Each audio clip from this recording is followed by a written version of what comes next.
لله الذي أنعم علينا بالإيمان وفرض علينا الصوم في رمضان لنيل الرضا والرضوان من الله الملك الديان، وتهذيبا للنفوس وصحة للأبدان. ونشهد أن لا إله إلا الله وحده رب السماوات والأكوان العزيز الغفار المنان.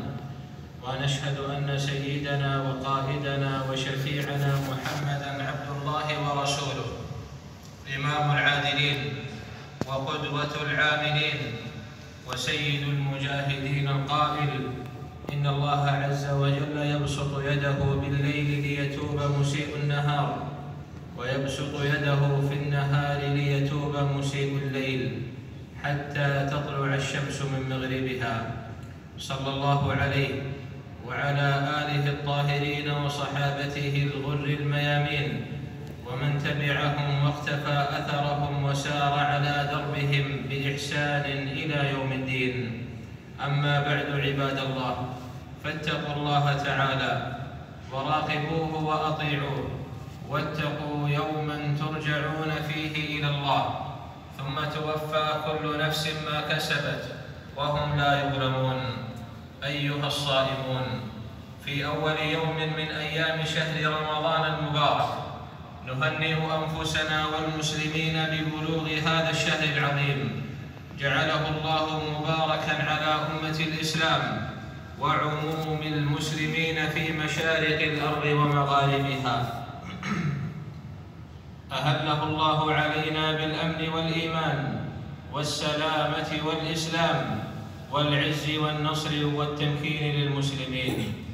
رمضان أيها الإخوة إطلالة بشرى، فمنذ هل هلاله والسماء مشرقة بالسناء. نسأل الله تعالى أن يبارك في قدومها وورودها، وأن يجعل لنا وللمسلمين الحظ الأوفر من يمنها وسعودها. اللهم كما بلغتنا رمضان فنسألك التمام والقبول. أيها الصائمون، من المسلمين لا يعرف فضل هذا الشهر وقدره؟ فهو سيد الشهور وخيرها، شهر رمضان الذي أنزل فيه القرآن. من صامه وقامه غفر له ما تقدم من ذنبه، فيه ليلة خير من 1000 شهر. ثبت في الصحيحين عن النبي صلى الله عليه وسلم أن من صام رمضان إيمانا واحتسابا غفر له ما تقدم من ذنبه، وأن من قام رمضان إيمانا واحتسابا غفر له ما تقدم من ذنبه، وأن من قام ليلة القدر إيمانا واحتسابا غفر له ما تقدم من ذنبه. أما ثواب الصائمين فذلك أمره مرده إلى الكريم. فعن أبي هريرة رضي الله عنه أن النبي صلى الله عليه وسلم قال: قال الله عز وجل: كل عمل ابن آدم له إلا الصوم فإنه لي وأنا أجزي به، والصيام جنة، فإذا كان يوم صوم أحدكم فلا يرفث ولا يصخب، فإن سابه أحد أو قاتله فليقل إني امرؤ صائم، والذي نفس محمد بيده لخلوف فم الصائم أطيب عند الله يوم القيامة من ريح المسك.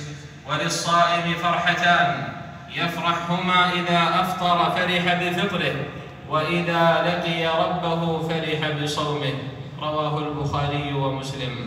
فيا من أوجعته الذنوب وأزرى به العصيان، بادر برفع يد في ظلام الليل، ولا تقنط من رحمة الله الكريم. أتى جبريل إلى النبي صلى الله عليه وسلم فقال: يا محمد، قل آمين، قل آمين، قل آمين. رغم أنف ثم رغم أنف ثم رغم أنف من أدرك رمضان ولم يغفر له، وذلك لما فيه من النفحات والرحمات التي لا يحرمها إلا من حرم نفسه. ففي الصحيحين أن النبي صلى الله عليه وسلم قال: إذا جاء رمضان فتحت أبواب الجنة وغلقت أبواب النار وصفدت الشياطين. شهر رمضان يا عباد الله شهر القيام والتراويح والذكر والتسابيح، فاعمروا لياليه بالصلاة والدعاء وقراءة القرآن، ورب دعوة صادقة بجوف ليل تسري حتى تجاوز السماء، فيكتب الله بها لك سعادة الدارين.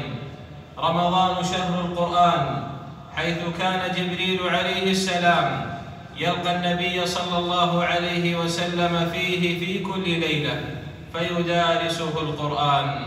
شهر رمضان الذي أنزل فيه القرآن هدى للناس وبينات من الهدى والفرقان.